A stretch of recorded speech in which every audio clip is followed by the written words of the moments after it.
அனைவருக்கும் வணக்கம். Theni Senthil real estate Senthil Ganesh பேசுகிறேன். இப்போ நம்ம பார்க்குற வீடு போடிநாயக்கனூர். போடிநாயக்கனூர்லேருந்து மேற்கு பக்கம் ஸ்ரீ ரெங்கநாதன் நகரில் இந்த வீடு அமைஞ்சிருக்கு.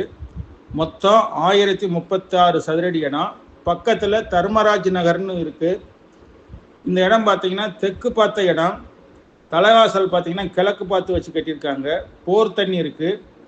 நல்ல தண்ணி குழா பதிச்சுக்கிட்டு இருக்காங்க. உடனடியாக கிடச்சிரும். இந்த வீடு பார்த்திங்கன்னா 2019 கட்டி முடிச்சிருக்காங்க. இதனுடைய விலை பார்த்திங்கன்னா 24 லட்ச ரூபா ஃபைனலாக சொல்லியிருக்காங்க. இந்த வீடு பிடிச்சிருந்ததுன்னா நம்மளை தொடர்பு கொள்ளுங்கள். தொடர்ந்து நமது சேனலை பாருங்கள், சப்ஸ்கிரைப் பண்ணுங்கள், நண்பர்களுக்கு ஷேர் பண்ணுங்கள். நன்றி, வணக்கம்.